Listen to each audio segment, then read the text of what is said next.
¿Qué tal? Buenas tardes a todos. Bienvenidos al nuevo ciclo de webinarios de ATISPA. Mi nombre es Claudia Oxa. Soy miembro de la comisión directiva de ATISPA. Y bueno, es un gusto contar con la presencia de la licenciada, de la magíster Constanza Celano. La voy a presentar por si alguno no la conoce.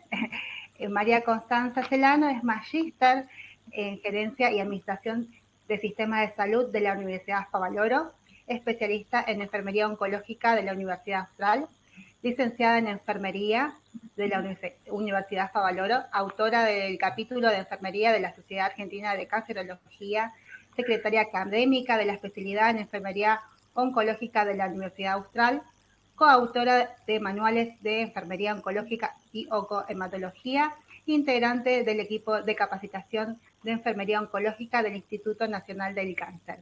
Y hoy el tema que nos va a hablar es nuevos avances en la administración de hemocomponentes, donde está utilizando IQ Medical. Así que, María, un gusto, ¿cómo estás? Muy bien, muchísimas gracias. Gracias por la presentación y gracias por brindarnos este espacio de encuentro para toda la enfermería y para poder ponernos en una actualización sobre un tema tan importante. Bueno, me alegro poder contar con tu apoyo también, con tu experiencia. Y bueno, vamos a comenzar esta charla. Así que bueno, muy atentos a tu exposición. Gracias. Hola, buenas tardes, bienvenidos a este encuentro donde vamos a desarrollar nuevos avances en lo que es la administración de componentes sanguíneos y sus derivados. Espero que disfruten esta presentación y también los quiero animar a que luego, mientras se vaya desarrollando, ustedes se animen a hacer preguntas y todas aquellas preguntas que vayan surgiendo las vayan escribiendo y vayan tomando nota para luego, cuando finalicemos, podamos compartir las experiencias de cada uno y evacuar las dudas que vayan surgiendo. Bienvenidos y espero que disfruten de la presentación. Esta es mi declaración de conflictos de intereses. No tengo conflictos de intereses. Y para abordar el tema y empezar a hablar de lo que es la transfusión sanguínea, nosotros sabemos que este es un procedimiento, la transfusión sanguínea y de componentes sanguíneos, que salva y que ha salvado muchísimas vidas.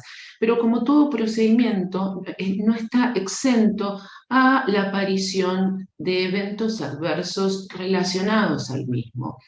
En pos de la seguridad de los pacientes, en pos de mantener la calidad de atención en las diferentes unidades e instituciones donde se desarrolla el procedimiento de transfusión de componentes sanguíneos, se han desarrollado nuevas técnicas analíticas, nuevas técnicas terapéuticas para la administración de estos componentes, como también nuevos desarrollos en lo que es la biología molecular que hicieron y que achicaron o disminuyeron el periodo ventana. Y esto es en pos de disminuir los riesgos relacionados a la transfusión de sangre y componentes sanguíneos. Así como se han desarrollado estas nuevas técnicas, también se hizo mucha fuerza en lo que es la capacitación del personal de hemoterapia, en todo lo que es actualización, capacitación continua y también haciendo fuerza en lo que es programas de bioseguridad para el personal que está relacionado a esta área. Por otro lado, se han desarrollado nuevas técnicas en el manejo del producto sanguíneo para tener una seguridad en el manejo y en su proceso. Ahora bien, todas estas nuevas técnicas o estos desarrollos lo que tienen que ver es con la toma del producto, en cómo es su procesamiento, cómo es la preparación, la conservación y la manipulación segura. Pero nosotros, que somos enfermeros, también estamos implicados en la administración. Y muchas veces somos nosotros los que a veces empezamos una transfusión y los que estamos al lado del paciente cuidando de que este procedimiento sea un procedimiento seguro y eficaz. Entonces, yo los invito a reflexionar esta pregunta que está acá. ¿Una transfusión de sangre se puede realizar a través de una bomba de infusión? ¿Qué les parece a ustedes? ¿Cuál es su experiencia práctica en esto? Bien. Nosotros los enfermeros ya contamos, seguramente ustedes saben que contamos con la última versión, que les estoy hablando de la de este año, 2021, del Manual de Estándares de Terapia de Infusión de la Sociedad de Enfermeras de Infusión, ¿sí? Donde en su capítulo 64 hace referencia a todas aquellas recomendaciones o estándares de práctica segura para una transfusión sanguínea y para la administración de componentes sanguíneos.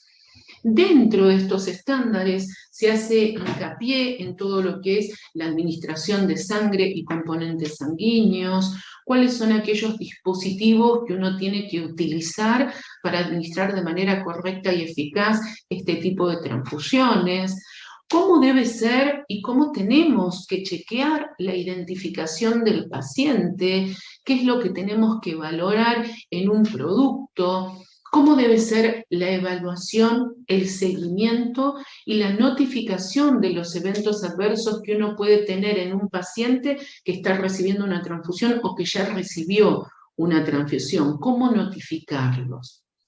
Por otro lado, dentro de estos estándares y de estas recomendaciones también hacen referencia a cómo hacer el doble checklist con el paciente, al doble chequeo en un paciente que va a recibir una transfusión para que el producto sanguíneo sea el correcto y el que fue pensado y diseñado para ese paciente, ¿sí?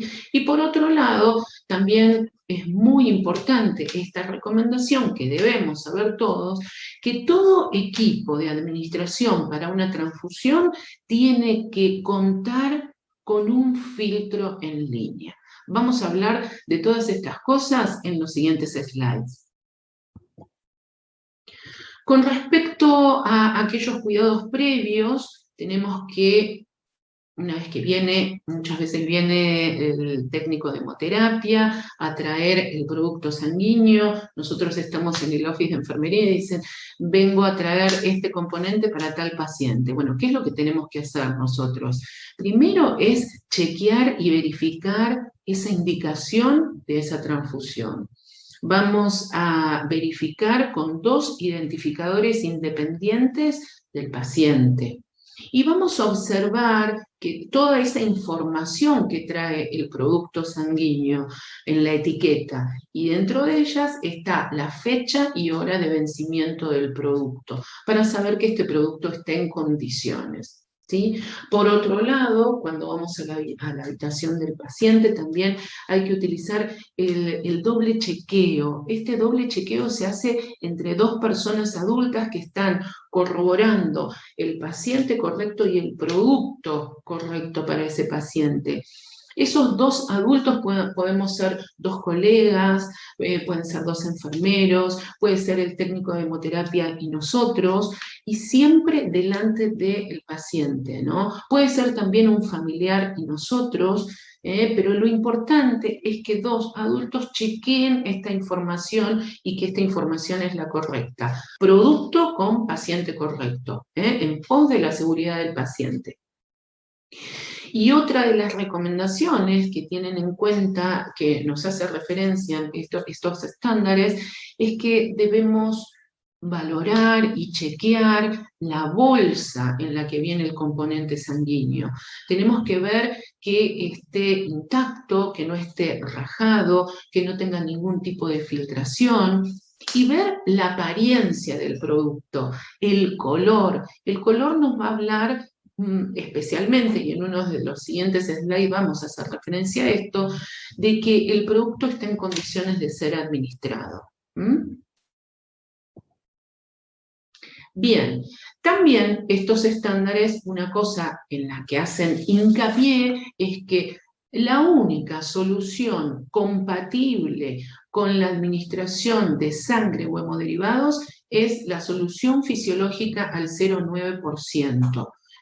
Nosotros no debemos administrar ni siquiera, ni en el frasco, ni en la bolsa de transfusión, ni en la tubuladura por donde está pasando una transfusión, ningún otro tipo de solución, ni ningún otro medicamento. O sea, lo único compatible que yo puedo poner en paralelo es solución fisiológica.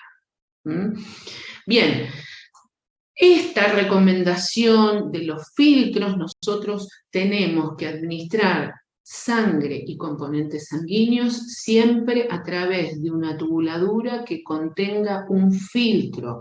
Hay diferentes filtros en el mercado, pero el filtro que es adecuado para las transfusiones sanguíneas son los filtros que miden entre 170 a 260 micras o micrones.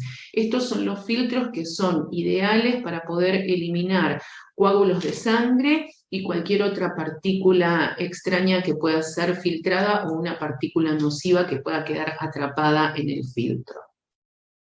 Bien, otra de las recomendaciones hace referencia a cuánto es la duración, cuánto puedo tener yo colgada una tubuladura con ese filtro pasando una transfusión.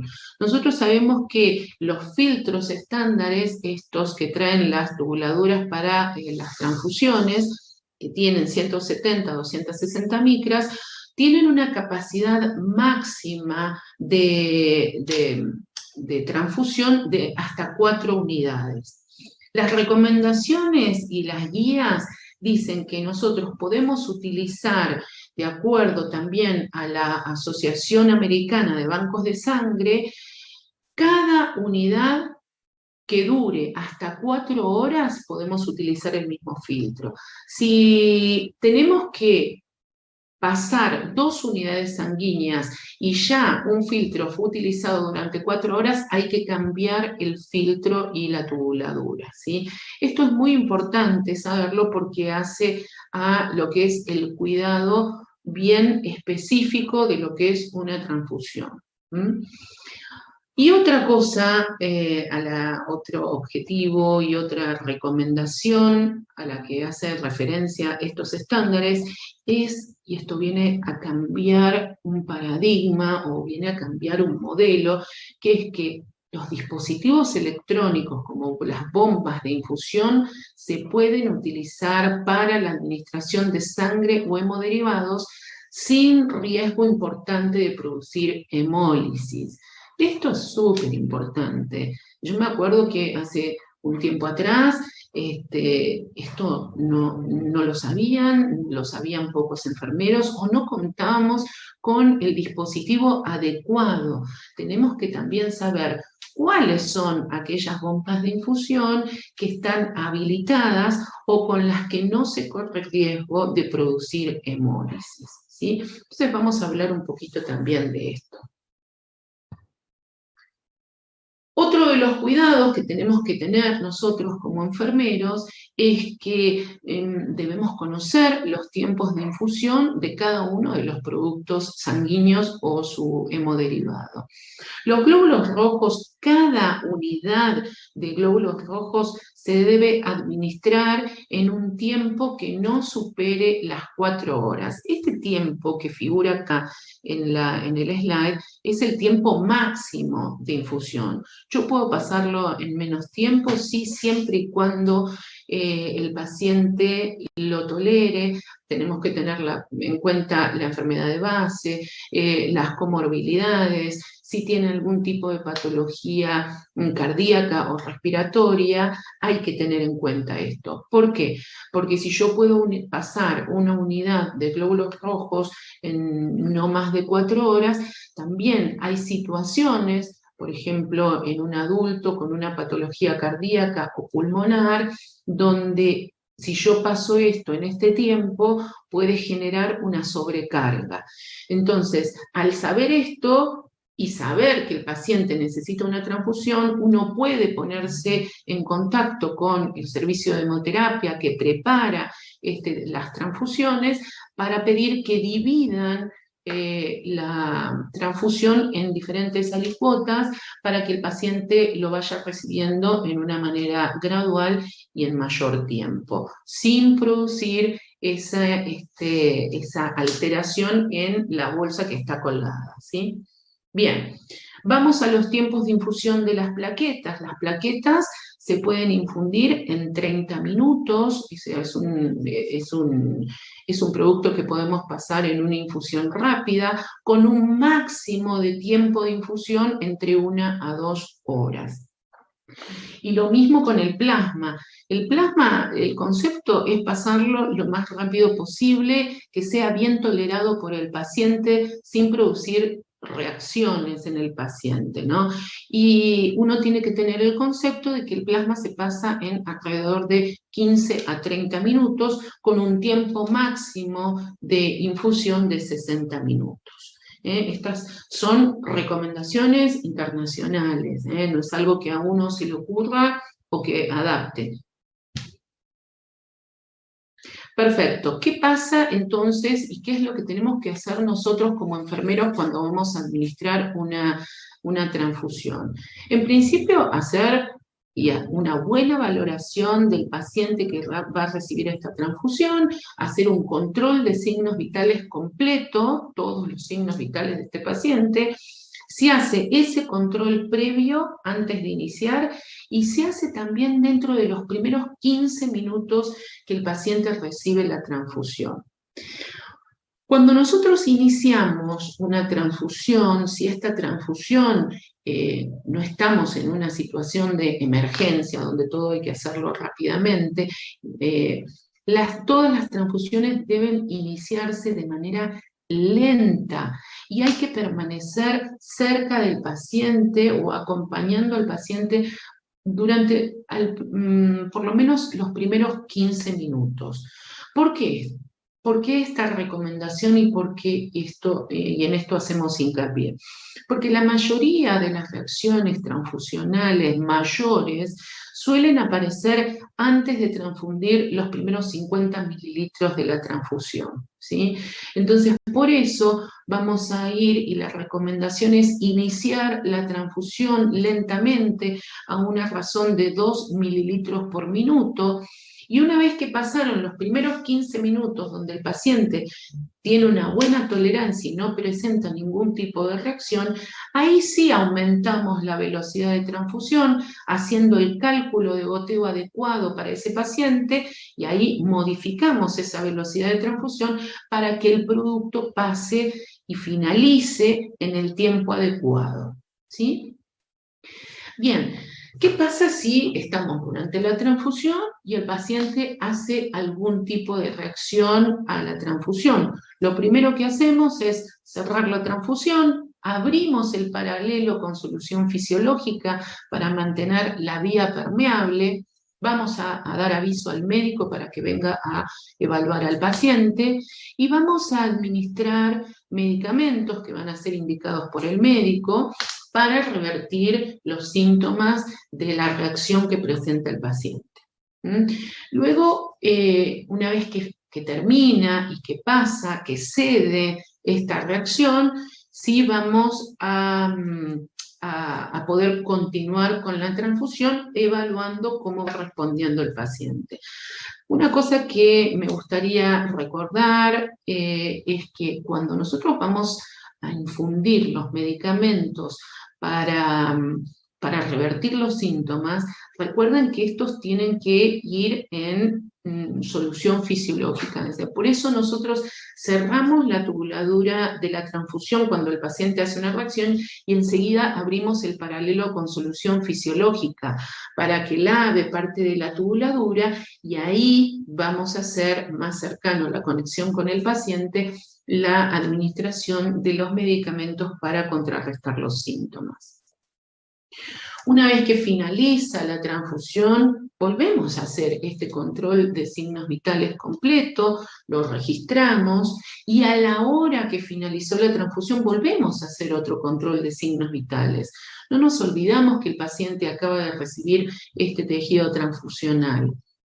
Lo mismo que el cuidado posterior, dentro de las 4 a 6 horas que el paciente recibió una transfusión, volvemos a hacer otro control de signos vitales, porque hay reacciones que se presentan durante la transfusión, como hay reacciones que pueden ser a posteriori, ¿sí? En las horas que siguen, como por ejemplo reacciones febriles, o en un paciente con patología respiratoria o cardíaca puede presentar sintomatología respiratoria posterior y que responde un poco a sobrecarga hídrica. Entonces hay que tener en cuenta estas situaciones y hacer ese control de signos vitales dentro de las 4 a 6 horas que ha recibido la transfusión. Lo mismo es, y que uno tiene que tener en cuenta para los pacientes que se fueron, que se van a su domicilio, que vienen a recibir la transfusión y después vuelven a su casa, es darle las pautas de alarma frente a las cuales ellos tienen que venir a la consulta o llamar por teléfono o venir nuevamente a la institución.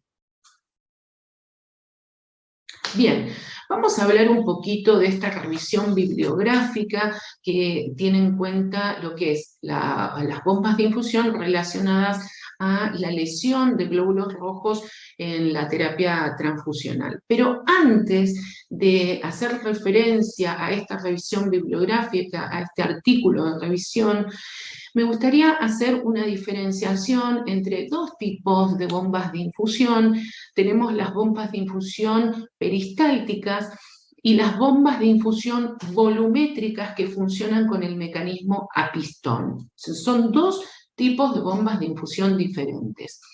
Las bombas de infusión peristálticas es aquellas por las cuales se infunde la solución o el líquido por medio del aplastamiento de la tubuladura que hace progresar de manera lineal u ondulatoria la solución que pasa por esa tubuladura.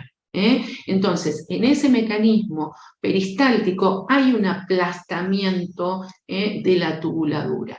Puede ser de manera lineal u ondulatoria, o también puede ser a través de cuando la tubuladura pasa por un mecanismo de polea, donde esta polea va girando, la tubuladura va progresando, pero es a través del aplastamiento de la tubuladura y el líquido va infundiéndose hacia el paciente.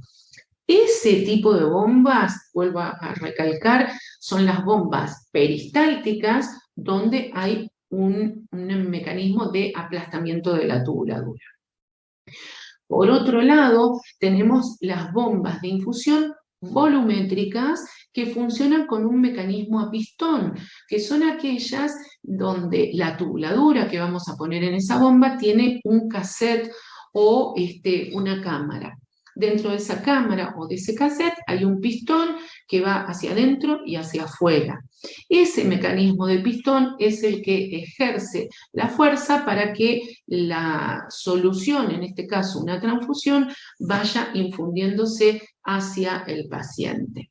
Bien, una vez hecha esta diferencia entre las bombas peristálticas y las bombas a pistón, vamos a hablar un poquito de este artículo de revisión, que es un artículo que publicó la Revista Latinoamericana de Enfermería. Fíjense que esto fue publicado en el año 2016, hace ya 5 años, y habla sobre las bombas de infusión y la lesión celular de los glóbulos rojos de la terapia transfusional. ¿A qué conclusiones llega este artículo? Es que entre los diferentes tipos y mecanismos de infusión, las más seguras para poder hacer una transfusión son las bombas de infusión volumétricas con el mecanismo de cassette, es decir, esas que funcionan a pistón.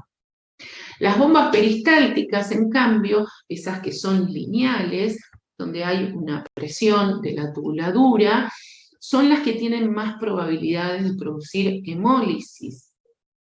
Y por último, otra conclusión es que el mecanismo de esas bombas volumétricas con el cassette es eficiente y excelente para poder realizar la terapia intravenosa.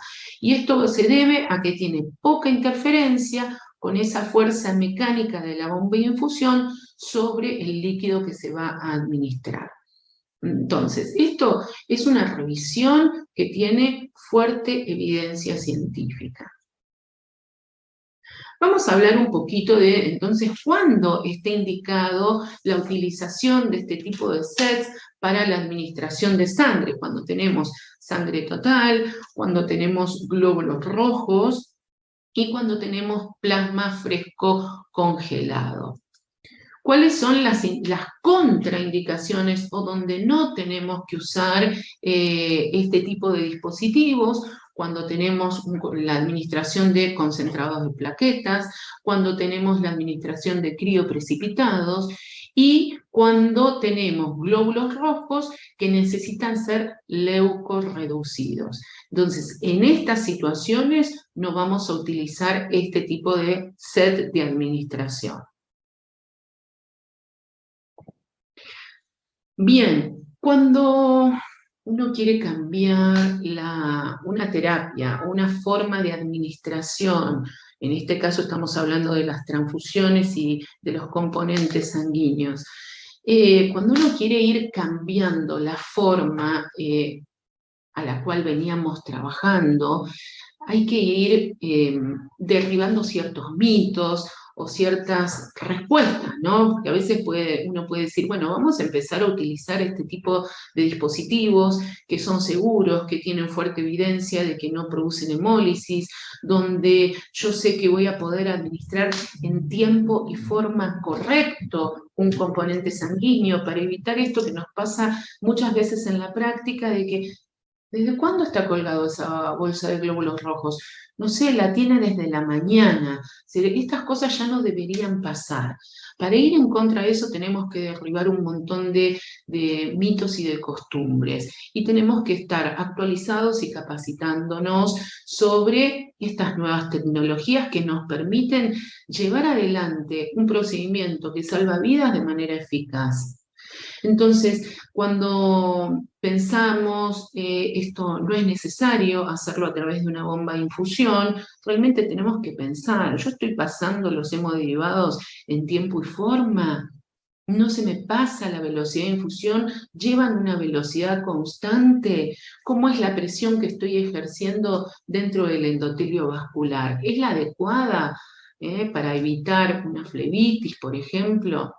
Entonces, otra de las situaciones es pensar que esto es más costoso, pero hay que poner en la balanza riesgo-beneficio, ¿no? Es decir, los costos también hay que analizarlos. ¿Qué pasa cuando se pierde una transfusión? ¿Qué pasa cuando un producto sanguíneo no pasa en el tiempo adecuado? Cuando está contaminado, cuando no estoy utilizando las medidas correctas para poder administrar este componente de la manera ideal y efectiva para el paciente. Otra de las respuestas imaginarias que uno puede tener es no puedo utilizar bombas de infusión porque generan hemólisis, que es lo que muchas veces, muchos de nosotros, yo misma he pensado eso antes de conocer acerca de la evidencia y de empezar a trabajar en esto, ¿no? A meterme en la actualización y en conocer cuáles son las recomendaciones también internacionales. Por eso es tan importante conocerlo y pensar de que hace hemólisis. Y por otro lado, pensar en que siempre se infundió a gravedad, entonces ¿para qué vamos a cambiar la forma? Entonces, todas estas cosas son situaciones con las que uno tiene que empezar a derribar mitos. ¿Cuáles son realmente? Cuando pensamos en la hemólisis, vamos a hablar de cuáles son aquellos factores que realmente sabemos que producen hemólisis en un paciente. Ya dijimos que los sistemas en las bombas de infusión que funcionan con el sistema peristáltico por aplastamiento de la tubuladura, esas sí son las que producen hemólisis. Las que funcionan con el mecanismo a pistón, no. Un calibre de catéter para una transfusión que no es adecuado. ¿Cuál es, les pregunto a ustedes, aquel calibre de catéter adecuado para una transfusión? Y si pudiésemos tener un ida y vuelta en este momento, que después lo vamos a hacer cuando termine la presentación, es que seguramente ustedes me van a decir que el calibre adecuado es aquel que tolere la buena infusión en el capital venoso de ese paciente. El que tolere el capital venoso de ese paciente, que tolere el mayor calibre, ¿sí? Entonces, esto va a variar de las características anatómicas y fisiológicas de cada paciente. ¿Qué es lo ideal? Que sea un catéter de calibre grande, pero que no toque las paredes de la vena para evitar la flebitis, que sea cómodo para el paciente y que me permite infundir en tiempo y forma el componente sanguíneo adecuado. Otra de las cosas que me puede favorecer la hemólisis es el sitio anatómico del acceso venoso. Yo voy a tener que tener en cuenta que ese catéter no toque la pared de la vena, que fluya fácilmente. Tiene que ser una vena de gran calibre, ¿sí? Si yo ubico en la zona del pliegue, por ejemplo, del codo, y el paciente dobla el codo, ese sí es un factor que puede llegar a producir hemólisis. Entonces yo tengo que tener en cuenta un montón de cosas ya en el momento en que voy a seleccionar el calibre del catéter, el sitio de la venopunción y también el sistema de bomba de infusión que voy a elegir. Y por supuesto el tiempo de almacenamiento de este componente sanguíneo. La administración será correcta y no se debe transfundir cuando ese componente sanguíneo estuvo fuera de la heladera más de 30 minutos. Si yo observo el packaging y cuando miro la bolsa veo que tiene alguna rajadura, alguna filtración o la bolsa está abierta. Cuando el plasma, que tiene que ser amarillento, cambia de color y se vuelve más rosado, eso sí me está haciendo referencia a que puede estar sufriendo de hemólisis. Y los glóbulos rojos, que sabemos de qué color son los glóbulos rojos, cuando ya se van tornando de un color mucho más oscuro y van cambiando al color púrpura o negro, ya todos estos son signos que nos hacen referencia a que el componente sanguíneo no está en condiciones de ser administrado al paciente. ¿Qué hacemos en ese caso? Tenemos que ponernos en contacto con hemoterapia para que retiren el producto y traigan un producto nuevo y aparte analicen qué fue lo que llevó a que ese componente sanguíneo perdiera las condiciones óptimas. Entonces, para una administración correcta, en la población pediátrica, la velocidad de infusión recomendada es de 5 mililitros por kilogramo por hora, ¿sí? Y en los adultos sabemos que los primeros 25 a 50 mililitros de una transfusión tienen que pasar en los primeros 15 minutos, que esto lo vamos a considerar nosotros como la dosis de prueba para que si el paciente hace alguna reacción la va a hacer en esos primeros 15 minutos. Por eso recuerden esto de iniciar una transfusión a 2 mililitros por minuto durante los primeros 15 minutos. Y esto va a hacer que podamos administrar esta pequeña dosis de prueba y después sí, una vez que pasaron los primeros 15 minutos, nosotros estuvimos cerca del paciente ahí, observando y valorándolo, viendo cómo era la tolerancia, ahí sí recalculamos el goteo y hacemos que ese producto pase en un máximo que no supere las 4 horas para disminuir la posibilidad de que proliferen las bacterias. Recordemos esto, que es muy importante. No es cualquier tipo de bomba de infusión. Tenemos que saber que el sistema de bomba de infusión adecuado para la administración de sangre y sus componentes es aquella bomba de infusión con sistema volumétrico accionado por pistón. Esto nos asegura que hay una mínima presión requerida para la infusión de componentes sanguíneos que debe ser inferior, es decir, no debe superar los 300 milímetros de mercurio. Entonces, como conclusiones de esta presentación, es que las bombas de infusión volumétricas son las que se pueden utilizar para la administración de sangre y productos sanguíneos, tanto a través de vías periféricas como también a través de dispositivos centrales.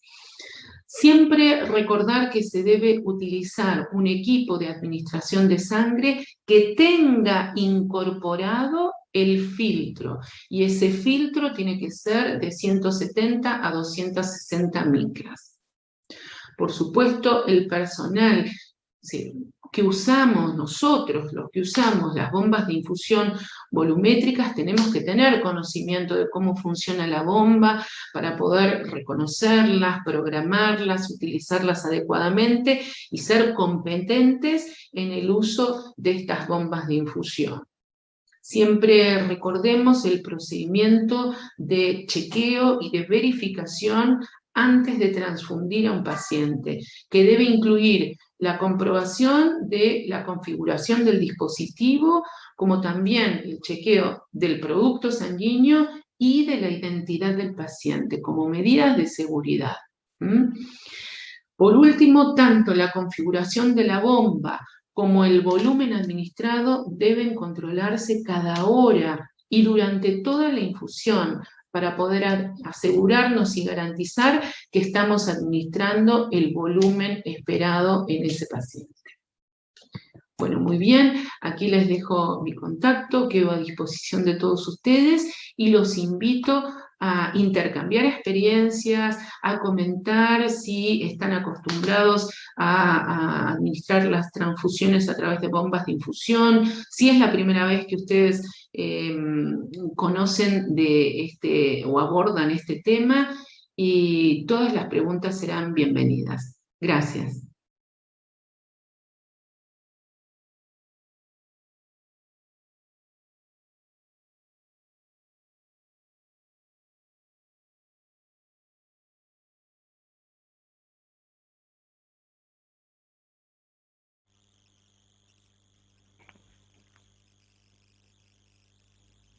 Hola Constanza, muy clara tu ponencia, muchas gracias.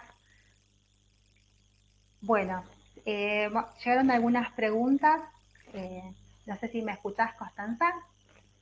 Perfecto.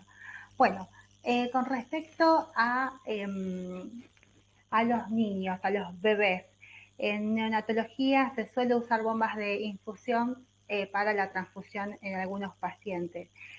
Consultan, que creo que lo dijiste, pero lo podés volver a repetir,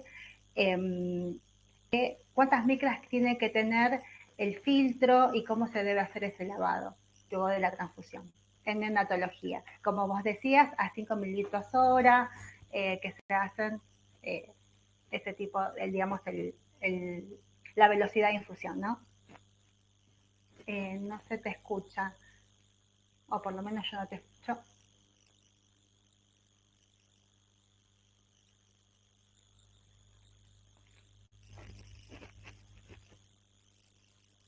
Yo no te estoy escuchando, a ver. Ahora sí, a ver. Por favor, gracias a vos y... Te escucho. Sí, te escucho bien.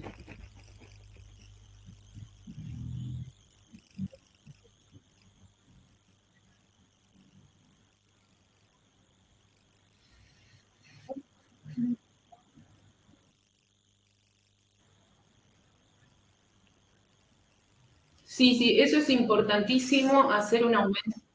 A ver ahí. No sé si me escuchan ahí. Sí, se escucha con un poquito de delay. ¿Se escucha? Sí. Sí, ¿Ahí me escuchás? ¿Ahí? Hola, ¿me escuchás? sí, ¿Me escuchás?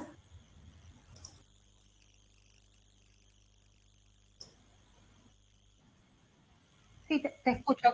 Sí, te ¿Me escucho, escuchás? Constanza, pero como la imagen como que viene más tarde, pero te escucho. Bueno, perfecto. Bueno, recordemos que el filtro que se tiene que usar es un filtro que tiene que tener entre 170 a 260 micras, esto es muy importante, y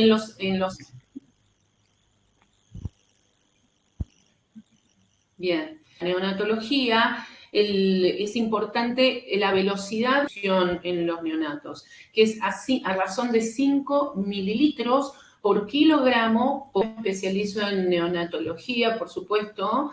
Sí, siempre he trabajado con pacientes adultos, pero sí conozco y sé perfectamente que es importantísimo tanto en neonatología como en pediatría para no producir una sobrecarga de volumen y tener una buena tolerancia, es respetar ese volumen de infusión pautado, ¿no? Que va a razón del peso del paciente. Perfecto. Digamos, siempre tiene que estar con filtro. Eso creo que lo dejaste muy claro en la Siempre, siempre, tanto para neo como para pediatría, como también vuelvo a resaltar este concepto por las dudas para los pacientes adultos. Bien. Consultan con respecto al calibre eh, recomendado para dar la transfusión, el más chiquitito. ¿Cuál sería el catéter más pequeño para poder transfundir? Miren, las recomendaciones que uno tiene que, tanto en INS como en la Asociación Americana de Bancos de Sangre, lo que uno tiene que tener en cuenta es este concepto. Primero yo tengo que evaluar bien la anatomía del sitio de punción de ese paciente, las características de la vena que tiene ese paciente. Voy a elegir siempre la vena de mayor calibre, la que sea más, cuando uno la comprime, la que sea, la que tenga mayor rebote, la que a mí me permita infundir y colocar un catéter de mayor calibre y que me permita pasar en tiempo y forma el componente sanguíneo que yo tengo que infundir al paciente. Entonces, si yo tuviera que pensar en un paciente adulto, por ejemplo, iría a unos calibres de entre 18, 20, 22, como para poder pasar el componente sanguíneo en tiempo y forma. Pero yo me tengo que fijar siempre cuál es mi destinatario y qué características tiene el mapa venoso de ese paciente. Por eso yo no iría puntualmente a un número de calibre en particular, sino a que somos profesionales y tenemos que tener ese criterio de valorar bien la anatomía del sitio de punción y el componente sanguíneo que yo tengo que pasar. Son glóbulos rojos que son más densos, tienen que estar colgados 3 horas, 4 horas. Entonces yo tengo que elegir muy bien ese tipo de vena y en consecuencia el calibre adecuado para pasar el componente sanguíneo en tiempo y forma. Eso es lo más importante. Uno tiene que valorar y elegir el catéter adecuado para ese paciente que tengo en particular. Clarísimo, Constanza. Otra pregunta con respecto, digamos, a cómo se conectan los glóbulos rojos con el cassette. Si ya viene de hemoterapia, si se tiene que hacerla en la habitación del paciente, ¿cómo sería la práctica? Muy buena pregunta esa, es muy buena pregunta. Sería ideal que viniera de hemoterapia ya con la tubuladura conectada para evitar conexiones y desconexiones y que esto esté de forma segura ya, ¿no? Si no viene así, lo tendremos que hacer nosotros con los cuidados adecuados en el momento de colgar la transfusión. Lo ideal sería que viniera, si ya sabemos que contamos con este tipo de dispositivos electrónicos, que ya venga de hemoterapia con el set conectado. Bien. Otra pregunta, si nos podrías recordar por qué se tiene que hacer el cambio cada 4 horas en las transfusiones, en un set de transfusión. Sí, muy bien. Esto es por los filtros que traen las tubuladuras de infusión para la sangre, para los componentes sanguíneos. Tienen una duración de 4 horas. Entonces, si yo voy a pasar varias unidades, pero no me paso de las 4 horas, puedo pasar esas 2 o 4 unidades de sangre siempre y cuando no me pase de las 4 horas. Esto es justamente porque se agota el filtro en ese tiempo.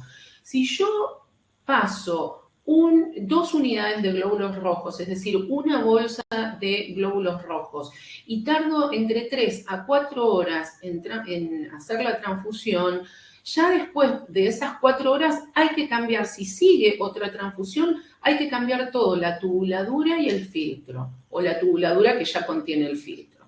Eso es porque se agota y no cumple la función. Por eso es importante saber esto.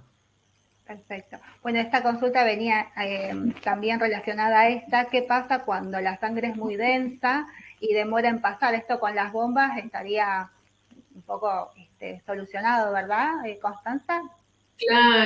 Claro. Si nosotros contamos con dispositivos electrónicos como son estas bombas de infusión, primero recordemos esto, ¿no? Que tenemos que saber, no todas las bombas de infusión son aptas para la transfusión de componentes sanguíneos.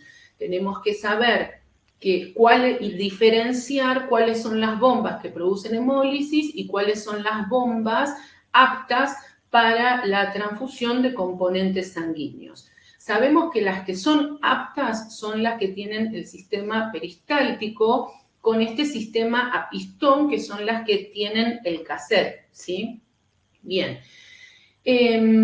Cuando yo tengo esas bombas adecuadas, yo estoy teniendo la tecnología a mi favor en pos de la calidad de atención y de la seguridad del paciente. ¿Por qué? Porque yo estoy infundiendo un componente sanguíneo en tiempo y forma adecuados. Cuando yo cuento con estos dispositivos, yo me aseguro de que el componente sanguíneo pase en el tiempo que tiene que pasar. Además, ¿qué tiene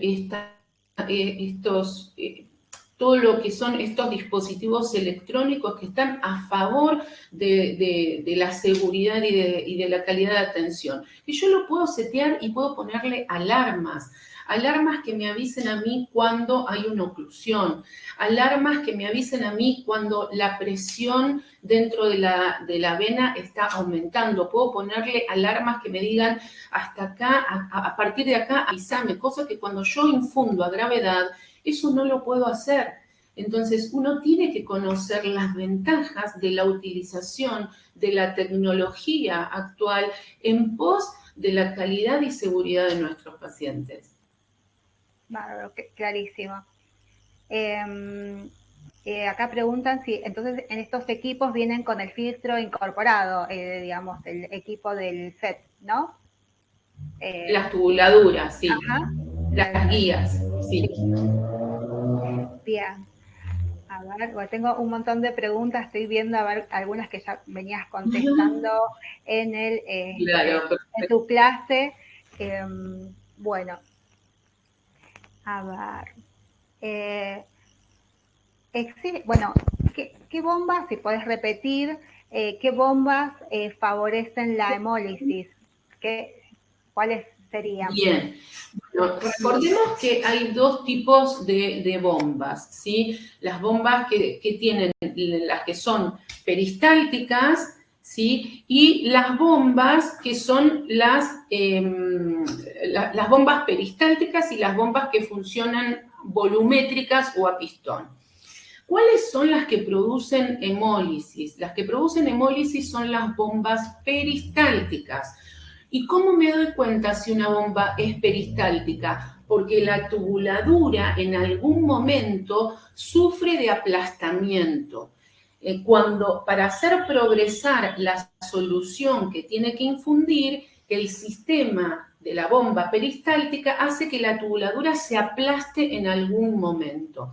Hay dos tipos de este aplastamiento. Hay unas que son las lineales, donde vemos que la tubuladura pasa como si fuese por un pianito que produce el aplastamiento de la tubuladura y genera un movimiento ondulatorio para que progrese la solución. Y hay otras bombas que funcionan con una polea que va haciendo girar la tubuladura y para hacerla progresar tiene y sufre de aplastamiento. Esos sistemas son los que producen y favorecen la hemólisis. Por el contrario, las bombas que funcionan con el sistema de pistón y de cassette, esas al abrir y cerrar con ese pistón no ejercen presión y no favorecen la hemólisis. Y esas son las que tenemos que utilizar para la administración de componentes sanguíneos. Perfecto. A ver, vamos con otra pregunta más.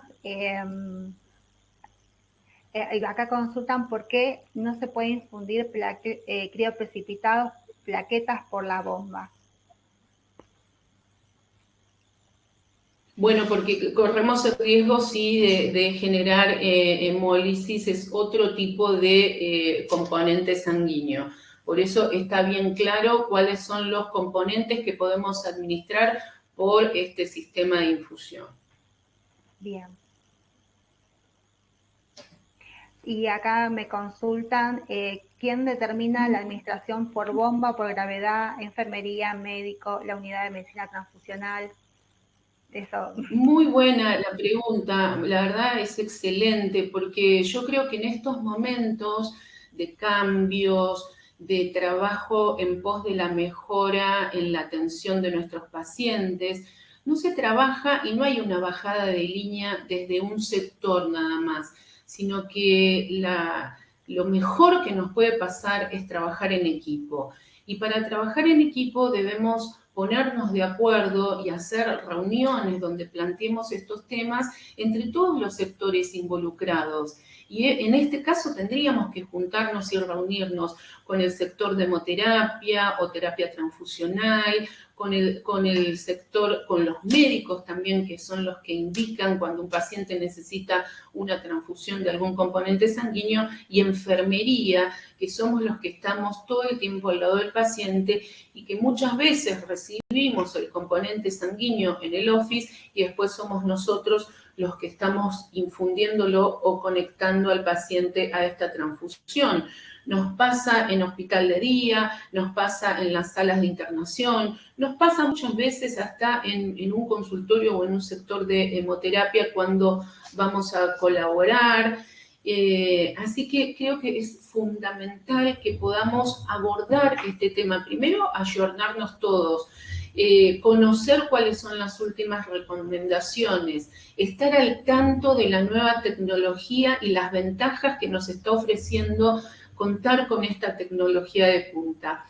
Y armar estos equipos para, una vez que nos ponemos de acuerdo, revisamos la evidencia, contamos con todas estas cosas, ahí ponernos de acuerdo, armar protocolos y ya trabajar de manera coordinada y segura para nuestros pacientes.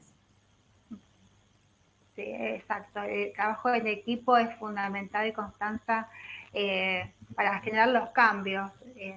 Es muy bueno este punto que tocas porque muchas veces uno trata de dividirse y la verdad que es al contrario, hay que trabajar en equipo. Bueno, hay varias preguntas, estoy tratando de ver cuál, así no la repetimos, ya falta poquito para la finalización de este lindo webinario. A ver. Entonces,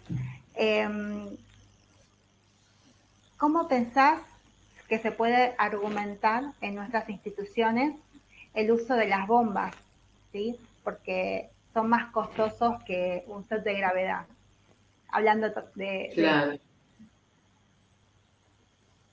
Bueno, hay varias formas de justificar esto porque tenemos el camino largo o tenemos el camino que es un poco más corto para poder ya dar respuesta a... Sí, te escucho.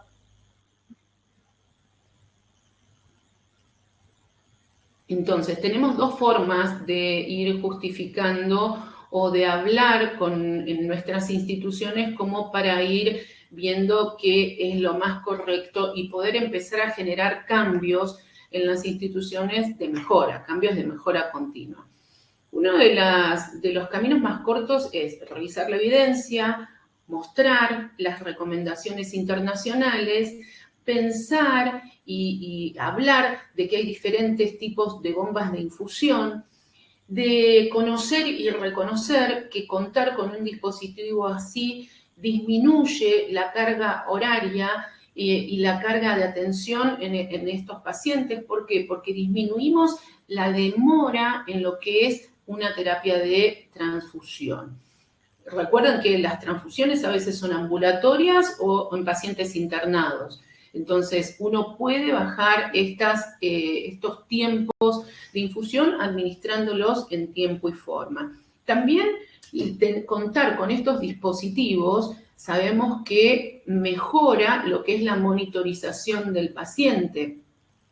Sabemos que al tener un dispositivo que maneja el flujo de manera sistemática, que yo ya lo tengo pautado y reglado, yo ya sé que voy a cumplir en tiempo y forma ese tiempo de infusión y que el paciente rápidamente puede o volver a su domicilio si es que está ambulatorio y liberar también esa cama, ese box o ese lugar de atención en beneficio de otro paciente. Además de esto que hablábamos antes, ¿no? Ver las ventajas que me ofrece tener una tecnología como una bomba de infusión, donde me avisa enseguida que el paciente puede estar teniendo una complicación como es la oclusión o la oclusión o la disminución en la velocidad del flujo de infusión, ¿sí? Eso por un lado, como que es lo más rápido y los argumentos más rápidos en los que tengo que trabajar para poder hablar en el equipo, ¿no?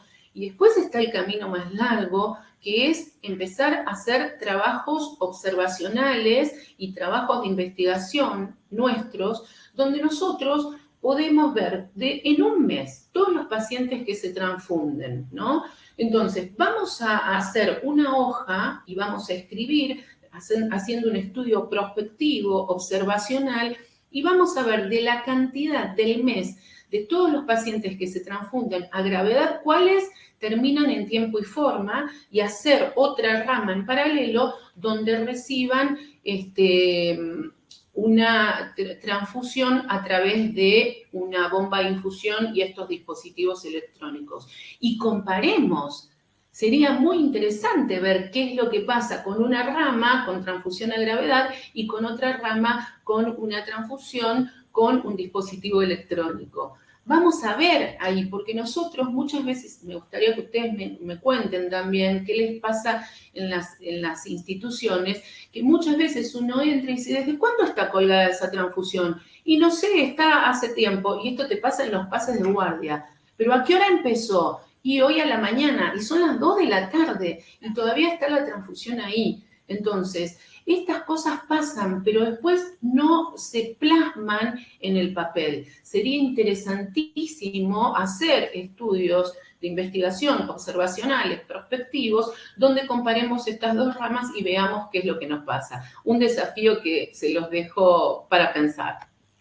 Bueno, gracias Constanza por las ideas, por motivarnos a estos cambios, a esta evolución que viene de la mano de mucho trabajo.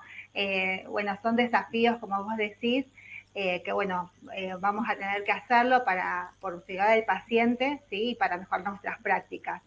Ya estamos llegando al final de este webinario. Te agradezco mucho, Constanza, por tu aporte. Como siempre, excelente. Agradezco el auspicio de IQMedical, ¿sí? Que auspició este webinario. Muchas gracias. Y bueno, nos encontramos el próximo jueves, que va a haber otro webinario. Y bueno, y también los invito al Congreso, ¿sí? Que va a estar también el 4, 5, 6 de noviembre. Así que también estén atentos. Y bueno, Coti, ¿querés dar unas palabras de despedida? Simplemente agradecerte a vos, agradecer a todos los participantes que se conectaron. Sabemos que estamos en momentos difíciles de agotamiento y sin embargo se conectan para estar y participar en una capacitación. Muchísimas gracias a vos, a toda la asociación ATISPA y también cariños para todos los participantes y gracias a ICU Medical también. Bueno, muchas gracias, Coti. Y bueno, a todos Latinoamérica que nos está viendo, queda la clase grabada en la página de ATISPA para que la puedan ver. Un beso grande para todos. Gracias, Constanza. Nos vemos pronto.